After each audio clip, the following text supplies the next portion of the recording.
Lady LeLe, back with another video, and this is Car Talk with Lady LeLe. Car Talk with Lady LeLe on a T-Mobile Tuesday, trying to get this fixed. I unfortunately not coming on here with a funny or inspirational car talk. I'm just wanting to pay homage to Kobe Bryant. For those of you who know Kobe Bryant, his daughter Gigi, and several other people died in a helicopter crash on Sunday, and it is devastating. It shocked the world, and you really are not human if you don't feel some type of way. And I remember I was telling my mom, I said, Mom, I kind of feel like the way I felt when the artist Aaliyah died, and she died in a similar way, in a plane crash. So my heart just goes out to the Bryant family. Gigi was his second oldest daughter, and she was into ball, and that was their bonding. And he, they were saying that girl was on her way to being, having some skills and following in her father's footsteps. And she was a huge fan of UConn. And they were saying that she would have ended up going there for school. So you saw a lot of pictures of him going to the games and coaching, and he was in retirement, so he was getting ready take on new things, new activities, new challenges, branding himself, to go beyond the sports. So it hurts, and I feel like I grew up with Kobe Bryant, because Kobe, when he was a senior in high school, he graduated. I was a sophomore, so I feel like we're in the same age range, because Kobe Bryant was 41 at the time of his death. I'm 39, so I feel like I grew up with Kobe. I remember when Brandy took him on. Brandy went on prom with him. I remember when he became the dynamic duo with Shaq, and I remember when they had their beef, and Shaq ended up leaving, and I remember they made amends, and yeah. So you just follow it. And I'm not a Laker fan, so sorry, ladies and gentlemen. I'm nowhere near a Laker fan, but I always have followed Kobe. I always kept up with Kobe, even, and I hate to keep bringing up the scandal situation, the rape allegations, which were dropped, by the way. They keep bringing that up in certain news segments, and just think y'all just need to let that go. So, yeah, but you follow him. I remember he had a reality TV show at one point. You just follow him. You always, whether you was a Laker fan or not, you just follow Kobe, because just something about Kobe. A lot of people felt like he was Michael Jordan's, protege. So, yeah, it just hurts. It just hurts, and we do acknowledge that there were several other people on the plane, so we don't want to slight them at all. Sending prayers. I don't have all the names, but I know there were some people who were, baseball coaches. I think a couple of baseball coaches, and additional kids was on the plane. So I'm on the helicopter. And there was somebody's wife and mother on that plane. So we do acknowledge and we send prayers to their respective families, because they lost too. I know we all putting a lot of focus on Kobe Bryant and his daughter, but there was other people on that plane, and we're sending prayers to their families as well.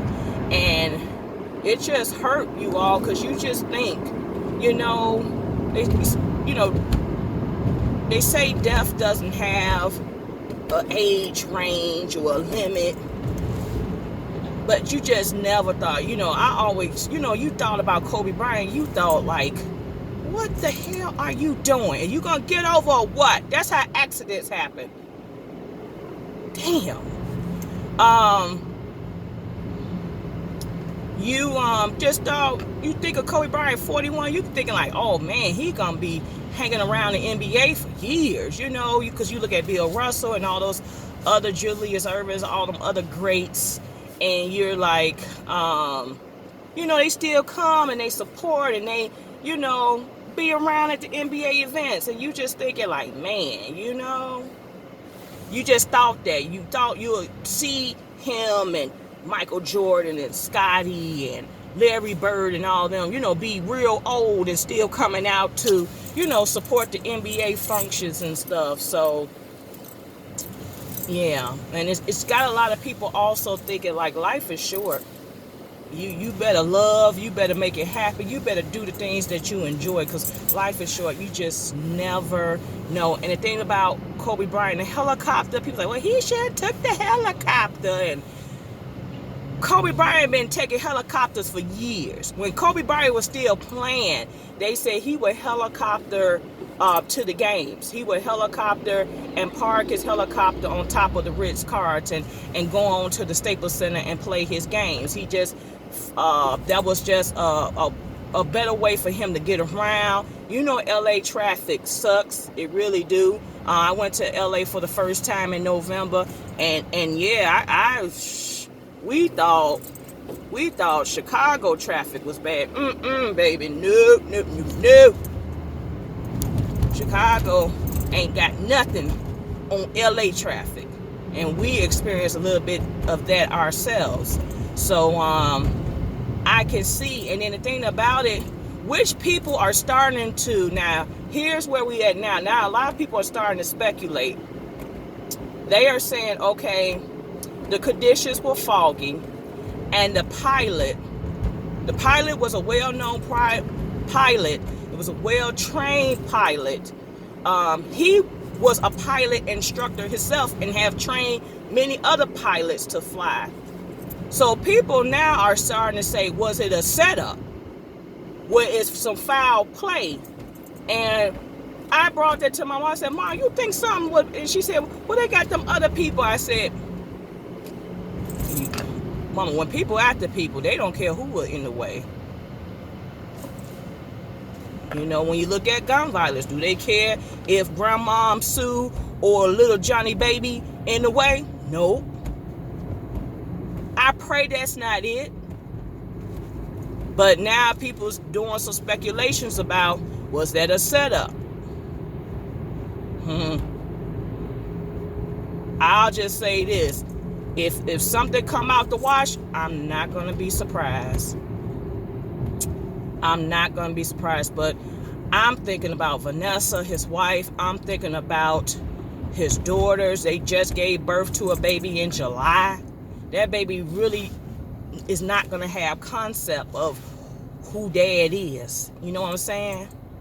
Not really going to have a concept of who dad was, how great dad was. You know, that it's going to be based on stories and stuff. And then the other, you know, his rest of his daughters, they lost their dad. Vanessa lost her husband. And I'm praying and I'm hoping that Kobe made amends with his parents and his sisters, because I think they were still beefing.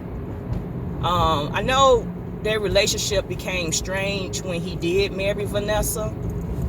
So I thought at one point they said they did reconcile, but then something happened not too long ago about them trying to sell his paraphernalia. So I'm praying that they made amends. I'm praying that they made amends, and yeah. But that's hard because they lost their son. Kobe's sibling lost their brother. That's just tough. So I'm hoping they made amends, and Yeah, so the world is hurt. The world is just hurt. Especially good people. It don't matter what your favorite team is. You just hate to see good people go down like that. You just hate to see good people go down. The Grammys came on Sunday evening. They had Elements paying homage to Kobe. They had Alicia Keys and Boys and Men sing "It's So Hard to Say Goodbye." Doing certain artist performances, they was showing Kobe Bryant's jersey, Run DMC, when they was performing with Aerosmith. The DJ was holding up Kobe Bryant's jersey. The man who sang was at Lil Nas X that sang Old Town Road.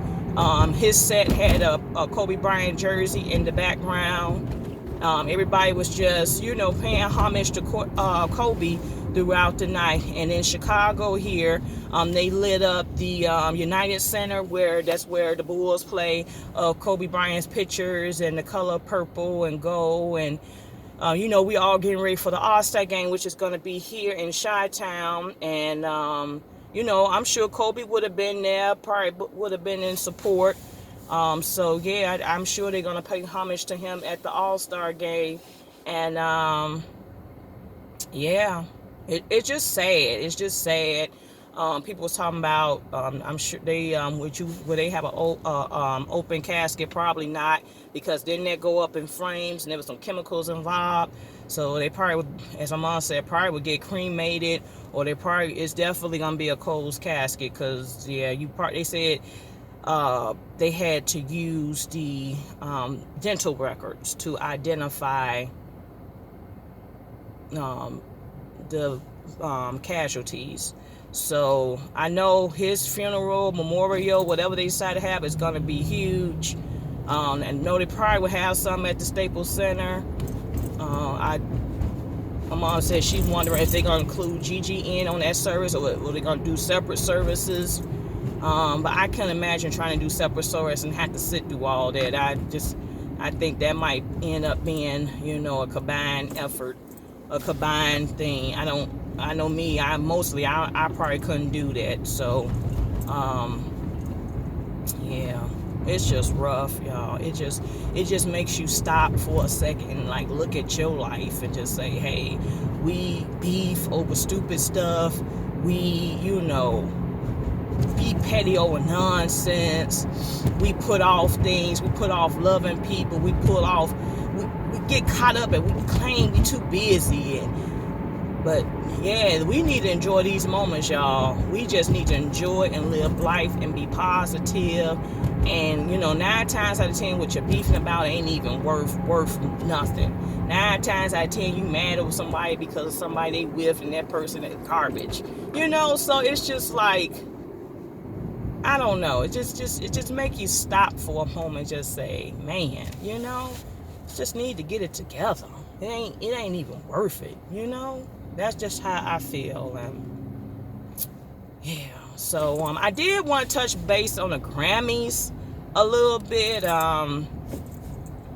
It was okay. The Grammys to me are boring. I'm sorry. And then people said, why? Because it's, I respect all walks of music. And I understand that the Grammy highlights everybody, and I have no problem. I just think the Grammys are too damn long, and it's just too much. And I'm like other people. Why, they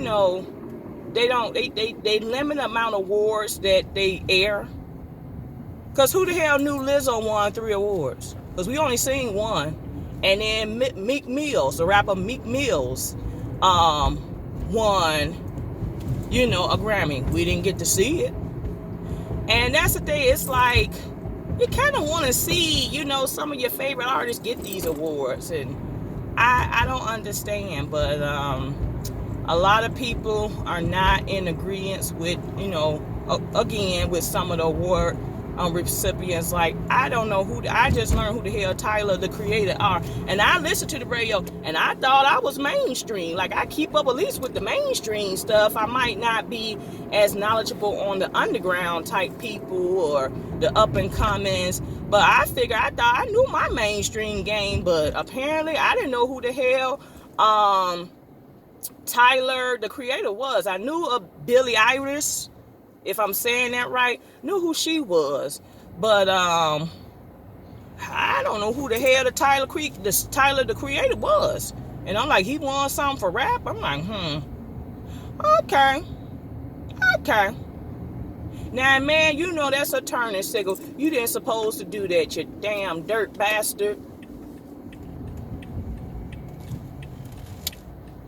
You're gonna let me come in? Thank you. Thank you. So, didn't know who the hell Tyler, the Creator, was, but I think everybody was rooting for Lizzo. They did pay tribute to Nipsey Hussle. Because I think last year was his last time attending the Grammys before, you know, his demise as well. So, yeah.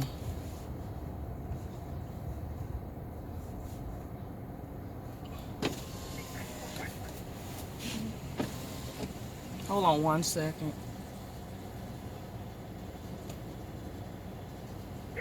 Thank you for choosing McDonald's. How may I help you? Yes, can I have a sausage McMuffin and a hash brown? Very first one up, please. Your total is $221.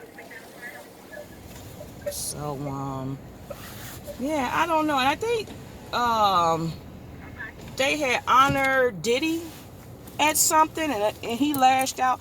I gotta go check that out, because they were saying there's a video or something that Diddy was snapping off about something about the Grammys need to get it together and get it right. So I'm gonna go check that out, and maybe I'll follow back up with that video. But yeah, yeah, it was just rough.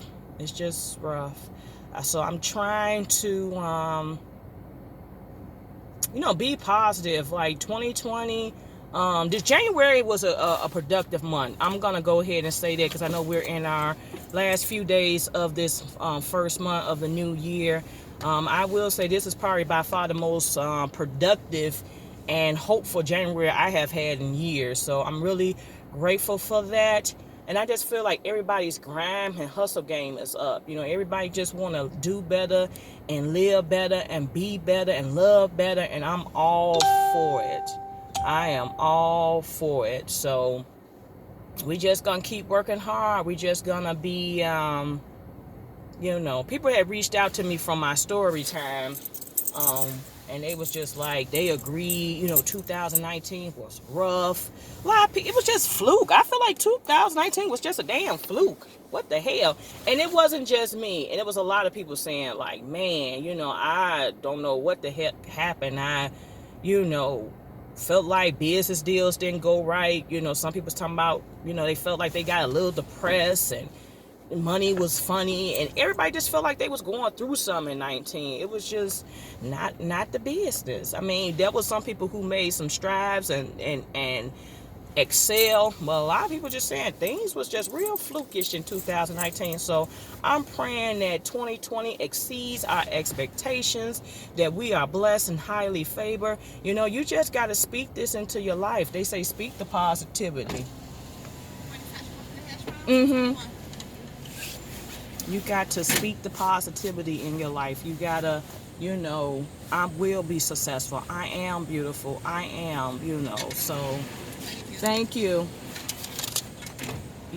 You got to put things into the atmosphere. You just got to put it out there. I tell people I am not one for negativity, and I'll give you one prime example, and I'm gonna get off of here. Let me grab this real quick.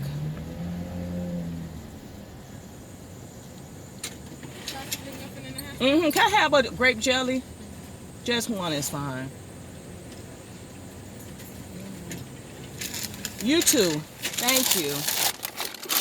So I'm gonna tell you one. So last week I had the opportunity to go judge a cheerleading competition. Haven't judged cheerleading all this season, didn't have no opportunities, and was invited to come cheer the elementary state competition. Could you come on?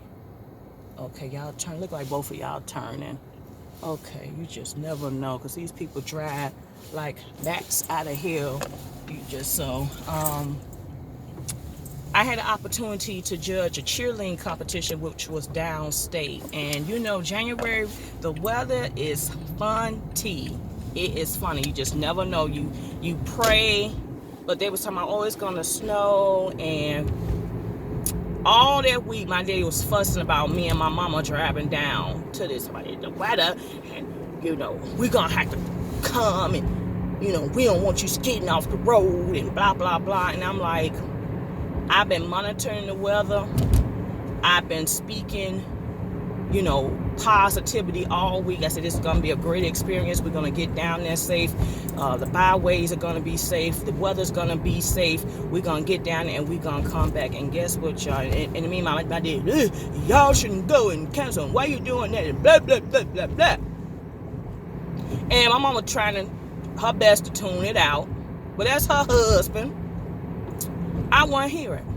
I just prayed. I said, God, you going to get us there safe and sound. You gonna clear these roads. This weather gonna hold steady, and we gonna come down there and we gonna do what we gonna do, and you gonna bring us back, and we gonna do what we gonna do to get back. And when I tell you, when we left, it was just probably some little drizzle. The streets were clear. We was driving down at one point, and as we got closer to the central Illinois area, we saw a little sunlight. The roads were clean and clear. And we got there safe and sound, and everybody was pleasant and nice and friendly.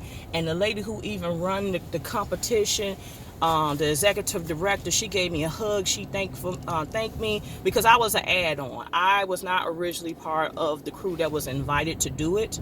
She gave me a hug. Everybody was so pleasant. Everybody was so nice. They did invite me back for next year, and I signed the contract to come back. And then I remember my mom was talking to my brother. She said, well, he said it's snow flurries in Chicago. We left right after the competition on Saturday evening. We headed back. Roads were clear. Sky was clear. As we got closer to the Chicagoland area, we did start running into drizzle and a little rain, but nothing to stop us. So that's just a prime example. When you speak things into existence, there's power in the life or death of the tongue. And I spoke clear roads, I spoke clear weather, I spoke positivity, and we got there. We got things accomplished, and we keeping it moving. I had a program yesterday at the campus. I spoke positivity, even though people was acting this, and how people just irritate you right before programs. I spoke positivity, and that program turned out to be phenomenal. So ladies and gentlemen, I say all this to say, speak positivity in your life, even though it might not look right. Just say, God, I don't know how you're going to do it, but I know you're going to do it. And when you start speaking positivity in your life, things will change. So that is it. I done went on too darn long on this video. That is it. That is all. Like, comment, subscribe. Stay tuned for more videos. Be blessed, guys. Be blessed. Love one another. Go live life and enjoy. Thanks for watching. Stay tuned for more videos. Peace out.